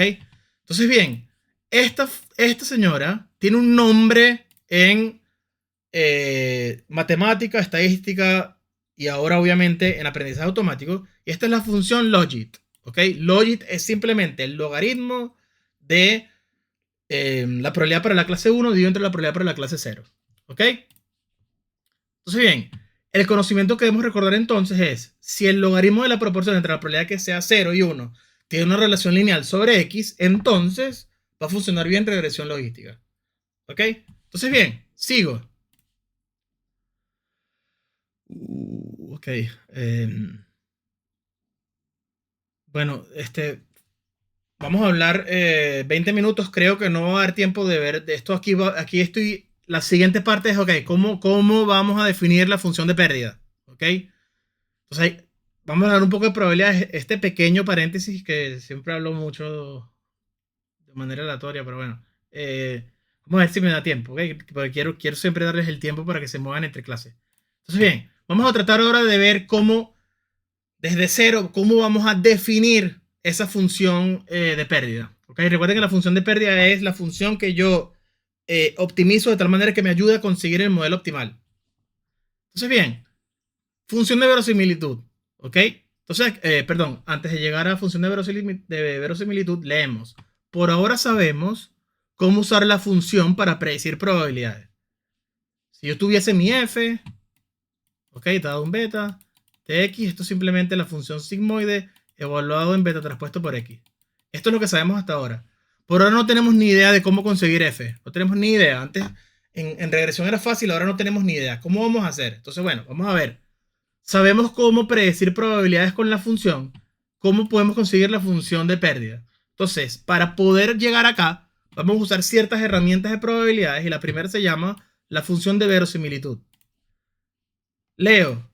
La función de verosimilitud tiene una interpretación similar a la definición de función de densidad de probabilidad condicional para el caso continuo o función de probabilidad condicional para el caso discreto, ¿ok? Condicionado sobre los parámetros. Es decir, ¿ok?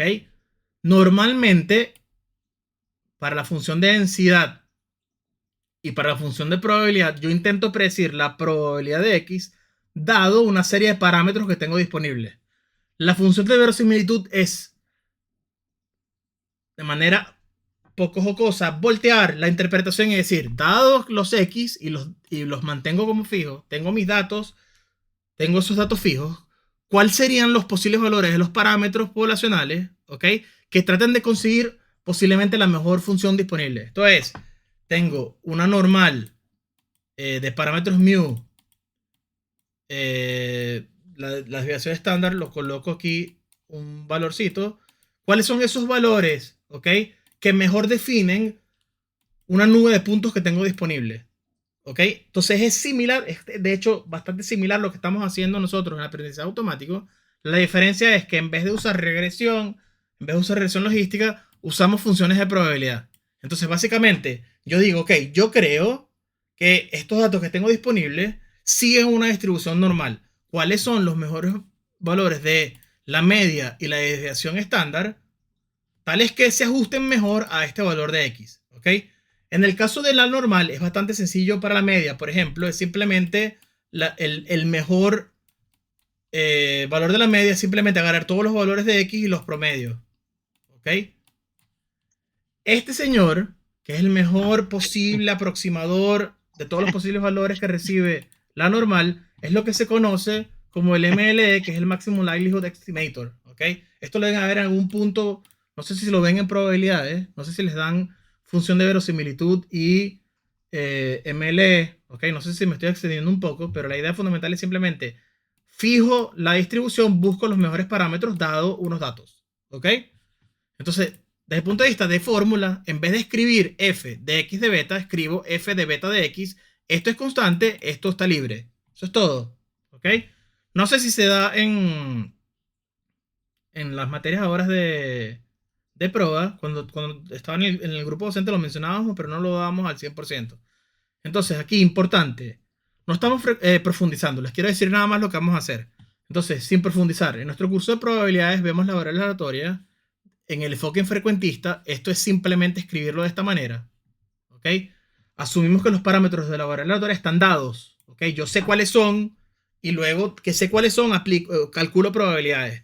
En realidad, ¿ok? Existe un área en donde intento conseguir cuáles son esos parámetros de las variables aleatorias, ¿ok? Entonces, ejemplos. Vamos a ver ejemplos. ¿Qué sabemos de prueba? Distribución binomial.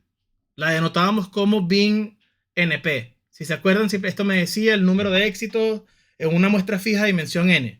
Entonces, la función de probabilidad, si se acuerdan, esta es discreta. Entonces, la función de probabilidad, escrita como f de x de beta, es lo mismo que escribir, ¿ok? ¿Cuál es la probabilidad de que x tome el valor k y beta, que son los posibles parámetros de la función de probabilidad, sería n y p? ¿Se entiende la notación? Aquí para mí es muy importante que todos entendamos para poder seguir. ¿Entienden la analogía que estoy haciendo de transformarlo de esta notación a esta? Si no se entiende, lo vemos de nuevo. Sí, se entiende, estás usando beta como una especie de arreglo de los Correcto. Beta argumentos. son los parámetros de la distribución. Como yo digo que es una binomial, porque estoy decidiendo yo que es una binomial, ¿cuáles son los posibles parámetros? Es un vector que tiene una n y una p, el tamaño de la muestra y la probabilidad. ¿Ok? Eso es todo. Entonces, para medir la probabilidad de que mi variable aleatoria tome el valor k, esto es, cuál es k éxitos dentro de un número n fijo. Si se acuerdan, teníamos esta señora que estaba aquí. Era simplemente la combinatoria de n en k, p de k por 1 menos p elevado a la n menos k. Esto es algo que vimos en prueba, no importa. Bueno, esto lo ven y todos se acuerdan, ¿ok? En el caso de la exponencial, ¿qué cambia? Bueno, en realidad en la exponencial nada más hay un parámetro, que si se acuerdan era el lambda, que era el rate poblacional. Entonces la interpretación es, en vez de llamarlo f de x beta, lo llamamos f de x de lambda. Eso es lo que hicimos siempre. Entonces, para calcular la probabilidad, como estamos en el caso continuo, nos interesa más que nada la FDA, la función de densidad acumulada, ¿ok? Buscamos la probabilidad de... La exponencial normalmente se usa para medir tiempo. Buscamos la probabilidad de que el tiempo de lo que sea que estemos midiendo sea menor o igual a un t. Y calculamos la integral impropia desde 0 a t de f de esa función, ¿ok? Aquí, si se acuerdan, cambiamos la variable para que no me quede el x y me da una... Había un valor que uno podía calcular ahí, era bastante sencillo de entender, ¿no? Entonces, bien, La función de densidad, en el caso exponencial, si se acuerdan, era simplemente lambda por la exponencial de menos lambda x. ¿Ok? Y luego teníamos algún tipo de restricción sobre el dominio de la función. Entonces, en nuestro caso, ¿ok? Vamos a denotar la función de verosimilitud. Y aquí le coloco un nombre. Simplemente la vamos a llamar v de beta x. Entonces, ahora cambia la interpretación. Es la misma fórmula. Créame, es la misma fórmula. Lo único que cambiaría acá es qué es lo que varía. Si lo que varía ahora es lambda, cuando yo tenga la integral, voy a hacer la integral respecto a las variables lambda de acá y de acá. Y x, y bueno, obviamente el número de Euler son valores que se asumen como constantes. Entonces, cuando hacíamos el enfoque de probabilidades, derivamos respecto o integramos respecto a la x.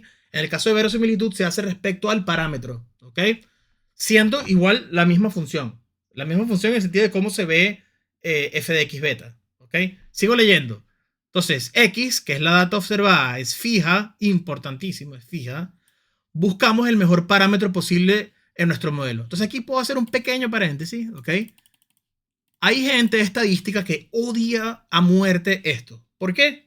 Porque si yo quiero conseguir el mejor parámetro posible, estoy haciendo una suposición, y aquí podemos ir a la primera parte de la clase, ¿ok? Estoy en notación, ¿no? A ver. No, quiero ir luego voy a ir a función de verosimilitud. A ver. Perfecto, ok. Hay una suposición importantísima, ¿ok? La parte aquí de suposiciones, con función de verosimilitud, y es que estoy suponiendo la función de distribución o la función de probabilidad de la población. Yo estoy diciendo, yo creo que esto es una exponencial de parámetro lambda. Y aquí o sea, podemos discutir a muerte y decir, ok, ¿por qué eso es una exponencial? Para mí puede ser que sea una gamma, ¿ok? Con parámetro AB. Para mí puede ser una normal con parámetro mu sigma. ¿Por qué estás diciendo que es una exponencial? Entonces, el punto aquí en estadística incluso son como dos bandos, unos que son frecuentistas y el otro es bayesiano. ¿Ok? El caso bayesiano es este, que asume distribuciones de probabilidad y usa el teorema de Bayes para poder resolver este problema, ¿no? Porque la gente frecuentista dice, ¿por qué yo tengo que asumir cuál es la distribución? Esto no tiene ningún tipo de sentido. Esto en realidad, la función es cualquier cosa, es una familia de funciones. Puede ser que sea una exponencial. Entonces la gente bayesiana dice, bueno, si yo asumo que es una exponencial y luego, con el conocimiento que yo tengo, funciona bien, ¿cuál es el problema? Puedo seguir adelante y simplemente, si funciona mal, cambio la familia de funciones y aplico mi conocimiento con otro tipo de funciones, ¿ok? Entonces, bueno, no nos vamos a poner de ningún bando, que nada más les estoy diciendo cuáles son, por qué se ponen a pelear, ¿ok? Y bueno, acá sigo leyendo. Estábamos en la segunda línea, ¿ok? El paréntesis fue aquí. Entonces, en la mayoría de casos, la función de verosimilitud se escribe asumiendo independencia. Y esto es una asunción que es un poco, una suposición, perdón, que es un poco importante, o sea, en el sentido de, es complicado que esto siempre sea cierto, pero es bastante común que asumamos que todos los elementos de nuestros datos son independientes entre sí. Entonces, bien, en el caso de regresión, incluso luego vamos a ver el tema de estimadores Blue, que luego les voy a explicar, ok, cuáles son los mejores, ese beta que estoy consiguiendo en regresión lineal. ¿Qué tan bueno es respecto a todos los posibles, ¿no? O sea, este señor, ¿qué tan bueno es? Yo pudiese medir si es bueno o no. Y la respuesta es que, bueno, asumiendo ciertas cosas, una de ellas, que los X de la matriz de datos son independientes, uno puede decir, bueno, quizás este sí es el mejor bajo cierto criterio, ¿ok? Entonces, asumiendo, perdón, asumiendo independencia, y luego aquí vamos a ver ahora por qué asumimos independencia, entre cada una de las observaciones, ¿ok? Y siempre reutilizamos las funciones de densidad puntuales. Aquí lo que ya vamos a ver el ejemplo y les voy a decir qué significa reutilizar, ¿ok? Solo debemos estar conscientes, ¿ok? Lo importante es que nada más nos interesa saber o predecir cuáles son esos valores poblacionales de las funciones de probabilidad y no nos enfocamos tanto en cómo generamos esos X. Y aquí regresamos de nuevo a la primera parte de la materia, de la clase. No me voy a enfocar tanto en cómo se generaron estos datos, ¿ok? No voy a decir, son de verdad independientes. el sistema que estamos utilizando para cargar esos datos de verdad funciona bien. No nos vamos a enfocar en nada de eso. Asumimos que todo esto está bien y vamos hacia adelante. Esa es la idea fundamental, ¿ok? Esa es la idea fundamental de la gente del enfoque falleciano, ¿ok? Entonces, aquí. Ups, ok, acá. Estamos por aquí. ¿Okay? Solo debemos estar conscientes que nuestra variable de interés son los parámetros de la función. ¿Ok? Entonces, imagínense que tenemos que tenemos para cualquier observación, ¿ok? La probabilidad de predecir y de i dado el xy. ¿Ok? ¿Eso qué quiere decir? Usando la notación que estamos diciendo, ¿ok? El valor de verosimilitud en donde el objetivo es el parámetro para cualquier xy. Esto está escrito para una fila de mi dataset. Esto es la probabilidad de y dado lo que tengo disponible y su set de parámetros. ¿Ok? Esto porque es importante. Aquí simplemente estoy diciendo, ¿ok? Para cada uno de las filas, la probabilidad de conseguir su posible salida es usar los datos y usar, dado que yo defino cuál es la función, esa función tiene que en algún punto usa los parámetros. Si es la exponencial, beta es lambda. Si es la binomial, beta es np. ¿Ok? Entonces, si yo asumo, ¿ok?, que son independientes, el punto más importante es el paso del paso 1 al 2. Y aquí usamos una definición que vimos en variables aleatorias conjuntas, que es la siguiente.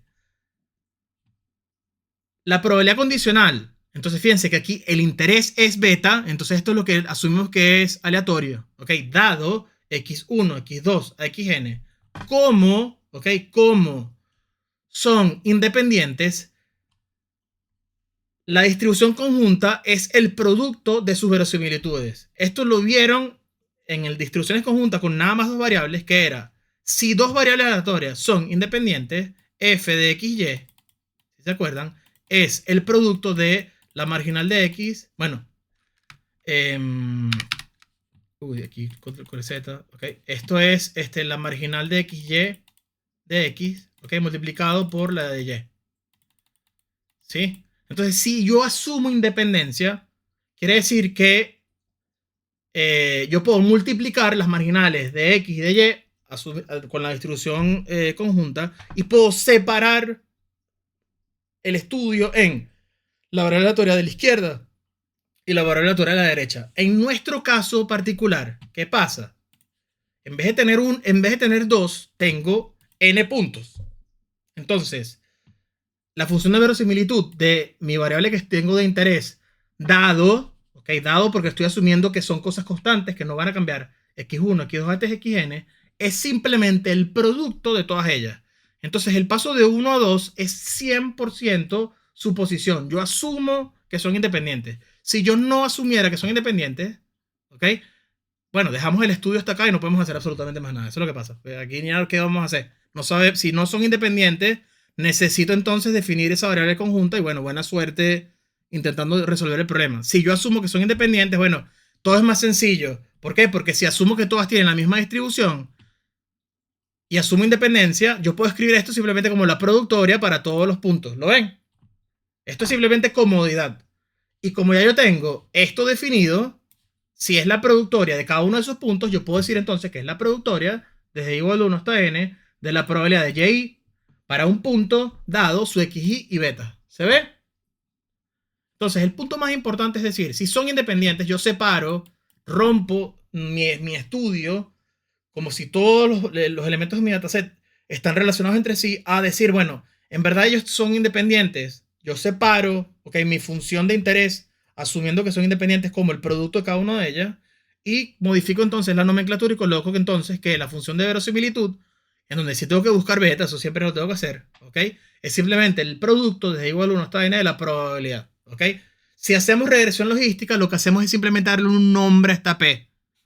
Pero esto funciona para cualquier estudio, ¿ok? Entonces, bien, ya sabemos cómo llegamos hasta acá. Es tan sencillo como asumir independencia y es fácil hacer el resto, ¿ok? Entonces, ¿qué cambia? Entonces, vamos a ver en el caso de regresión logística qué estamos haciendo, ¿no?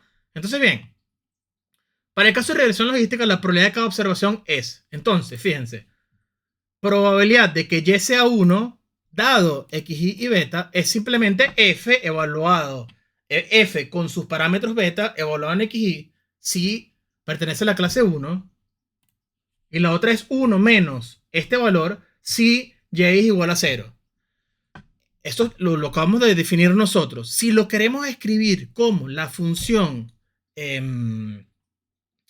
usando la función sigmoide, es simplemente decir, bueno, la función sigmoide evaluada en beta traspuesto por xy, en el caso de que y sea 1, o 1 menos la función sigmoide evaluada en beta traspuesto de xy si x es 0. ¿Ok? ¿A qué nos recuerda esto? Esa variable aleatoria, ¿quién es?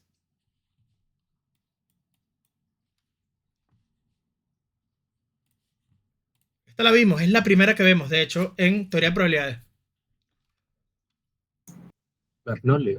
Bernoulli. Esto es una Bernoulli. Es tan sencillo como, si se acuerdan, la probabilidad es P si x igual a 1, 1 menos P si x igual a 0. ¿Se acuerdan? Estamos haciendo exactamente lo mismo. Si yo asumo que la salida de esto es una probabilidad, que ya hablamos que hay interpretaciones de ello, pero asumo que es una probabilidad la salida, ¿ok? Esto es un valor de probabilidad y aquí estoy usando 1 menos ese valor. Cuando la variable aleatoria toma el valor 1 o toma el valor 0, esta ya la sabemos. Esta es una distribución Bernoulli, ¿ok? Entonces, yo puedo escribir, ¿qué sucede? Que esto no lo vemos en prueba. Yo puedo escribir de manera compacta, ¿ok? La función Bernoulli como una función que está simplemente en una sola línea. Vamos a ver, es que es bastante sencillo de hacer, ¿ok? En vez de hacerlo de esta manera, vamos a hacerlo con P y con 1 menos P. Entonces, ¿cómo era la función Bernoulli? Era la probabilidad de que x sea igual a... vamos a colocarle aquí x grande a x es P si x es igual a 1, 1 menos P. Bueno, no los quiero confundir mucho. Vamos a mover esto hacia la derecha, ¿ok? Ok, aquí sí se ve, ¿verdad? Bien. Y esto es 1 menos P si x es igual a 0. ¿Ok? Esto en verdad se puede escribir de manera compacta como. Esto es P elevado a la x multiplicado por 1 menos P elevado a la 1 menos x. ¿Ok? Entonces, ¿por qué esto es cierto? Entonces, vamos a ver. Caso 1. ¿Qué pasaría si x es 1? Si x es 1, ¿ok? Es P elevado a la 1 multiplicado por 1 menos P de 1 menos 1 que es 0. ¿Eso qué me da? 1. ¿No? P a la 1. Darle 1 por 1. P a la 1 es P, ¿no? Sí. Multiplicado por 1, porque cualquier número elevado a la 0 es 1. Me queda P. ¿Sí? Si x es 0, me queda P a la 0 por 1 menos P a 1 menos 0, que es 1. Y me queda 1 menos P. Eso quiere decir, yo puedo escribir la distribución Bernoulli de manera compacta como P a la X multiplicado por 1 menos P elevado a la 1 menos X. ¿Se ve? Esto en vez de escribirlo como una función a trozos, lo define como una sola función. Manipulando el hecho de que yo sé, y aquí es el comentario inicial de la clase, en algunos casos me conviene que la distribución vaya a 0 o 1 en las clases, en algunos casos me va a convenir que vaya a menos 1 o 1. En este caso, ¿por qué me conviene escribirlo como 0 como 1? Porque estoy aquí manipulando, ¿ok? Esto en el sentido de cuando la clase es 0 me queda nada más P, cuando la clase es 1 me queda nada más, cuando la clase es 1 me queda nada más P, estaba bien lo que había dicho, cuando la clase es 0 me queda nada más 1 menos P. Entonces, podemos reescribir nuestro problema como la probabilidad de que la clase sea o 0 o 1, dado mis puntos y el parámetro como f de beta de xy a la y multiplicado por 1 menos f de beta de xy a la 1 menos y. Eso es exactamente lo que acabo de hacer. ¿Qué cambia? Cuando uno escribía las funciones de distribución de probabilidad en proba, normalmente llamábamos a las distribuciones como x. En este caso, ¿qué es la x? Es la y. Por eso es que en el exponente tengo la y. En vez de tener 1 menos x y x, tengo y 1 menos y. Pero es simplemente porque cambia, la interpretación de lo que cambia es, bueno, cuál es el enfoque de lo que estoy escribiendo como función de probabilidad. Entonces, cuando la tengo definida, ¿ok? De esta manera, para calcular la función de verosimilitud es, usando lo que acabamos de hacer, la función de verosimilitud, cuyo enfoque es beta, dado mis puntos, es el producto o la productoria de cada uno de ellos y ya le coloqué un nombre. En el caso de regresión logística, esto es escribir la función de probabilidad, ¿ok? La f de beta por 1 menos ella, uno está elevado a la 1 menos y y el otro está elevado a la y. ¿Ok? Puedo esto reescribirlo usando la sigmoide como, vamos a volver a borrar, como la productoria de la sigmoide evaluada en beta traspuesta por x elevado a la y 1 menos la sigmoide con el mismo argumento 1 menos y. En este enfoque, ¿ok? Aquí veo que ya tengo cuáles son las cosas que asumo que son constantes, que son estas, ¿ok? Y mi interés, porque estamos buscando cuál es el mejor modelo posible, que sería este vector beta, ¿ok? Entonces ya sabemos cómo escribir la función de verosimilitud. ¿Qué problema tiene? Para calcular derivadas, para calcular,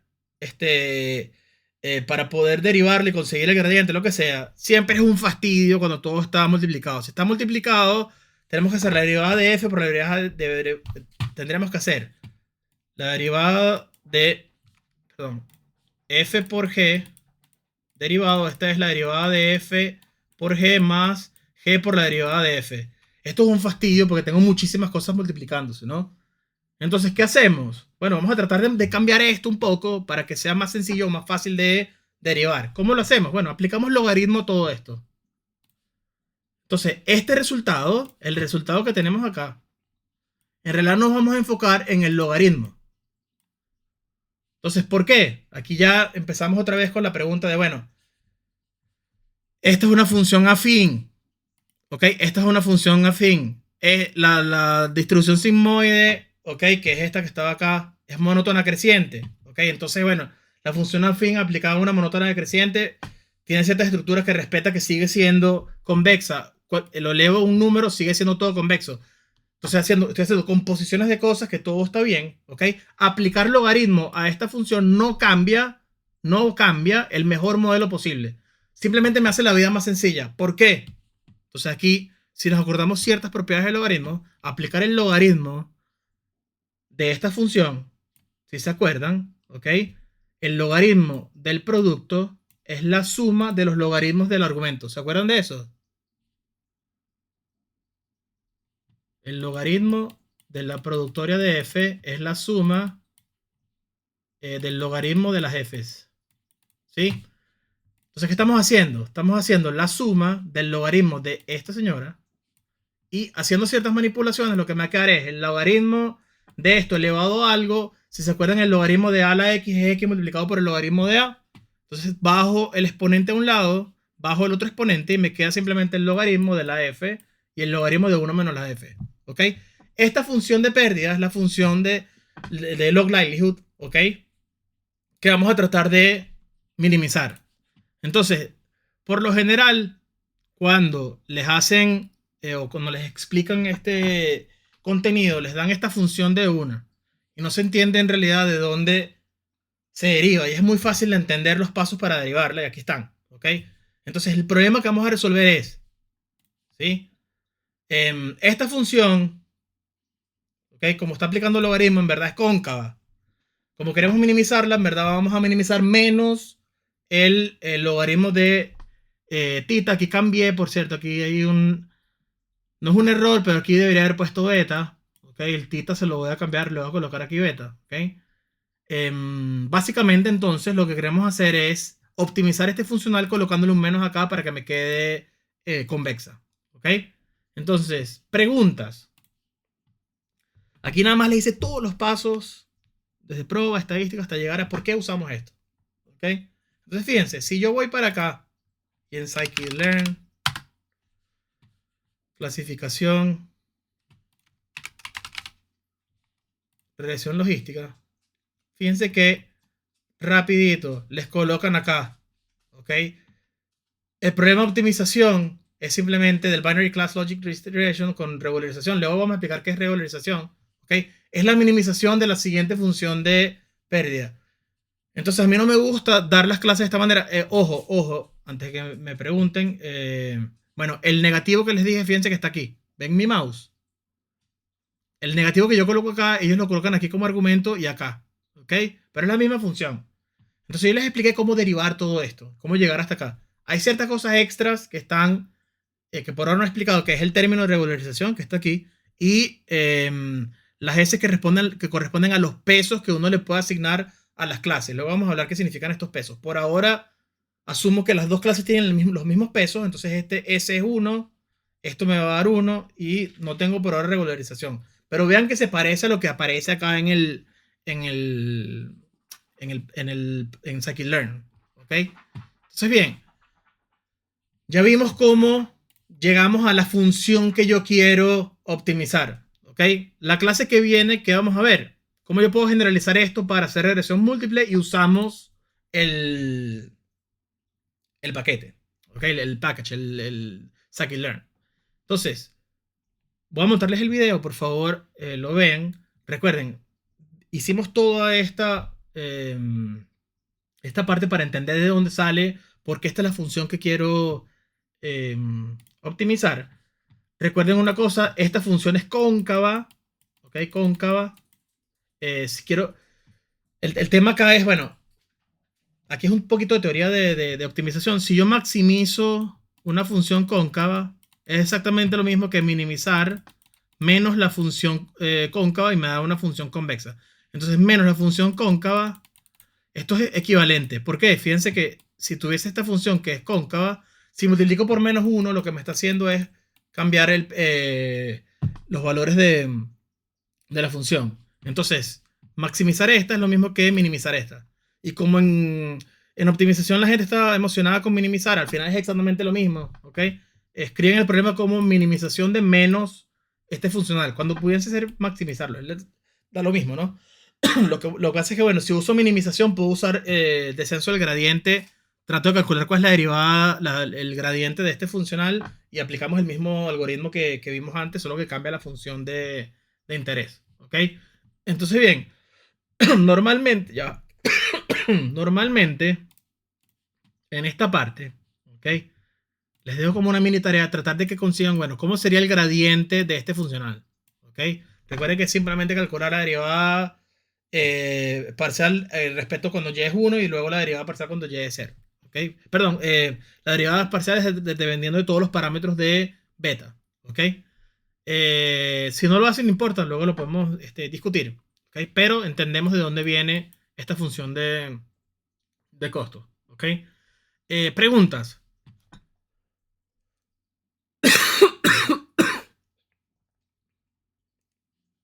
¿Preguntas? Bien, entonces la clase que viene, recuerden, vamos a usar Scikit-learn para el dataset Iris. Vamos a ver diferentes maneras de... vamos a ver utilizar la salida del dataset, ¿ok? Y lo comparamos calculando nosotros los valores, ¿ok? Nosotros calculamos los valores. Vamos a utilizar el predict proba de la gente de Scikit-learn y luego nosotros vamos a comparar, bueno, no confío en Scikit-learn, vamos a hacerlo nosotros mismos. Y hacemos literalmente x transpuesto por x, luego le voy calculando, le aplico la función sigmoide, ok, vemos que nos dan exactamente las mismas salidas que nos da Scikit-learn. Por último, vemos el caso multinomial, en el cual, bueno, yo pudiese generalizar esto a más de 2 clases.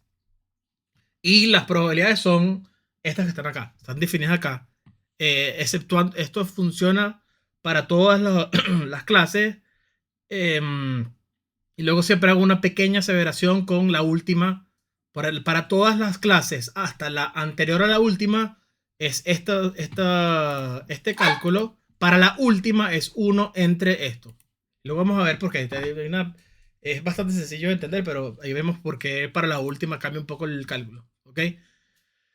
Bien, un poquito cansado. Entonces, bueno, monto el video. Recuerden, mañana voy a grabarme reaccionando al video que no tiene audio. Se los monto y nos vemos el viernes igual. ¿Ok? Si quieren, pueden entrar mañana mientras reacciono si tienen alguna pregunta. No sé si les llama la atención, pero bueno. Les mando el link igual cuando esté grabando. Voy a hacerlo igual a las 4, ¿ok? A las 4 de acá. No sé a qué hora es allá, a las 11. No sé a qué hora empiezo, a las 11. Sí, a las 11, a las 11. Ok, a las 11 mando el link si quieren entrar. Si no, no importa porque ahorita lo voy a montar, pero voy a ver el video y reacciono, ¿ok? Bueno, no les quito más tiempo, nos vemos el viernes, ¿ok?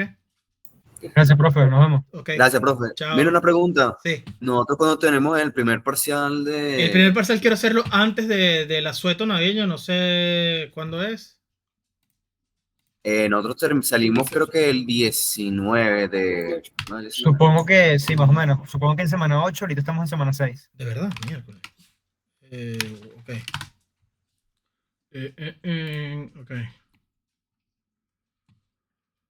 Inicio, jueves 12, 18. O sea, empieza acá. O sea, nada más tenemos pago. Ok.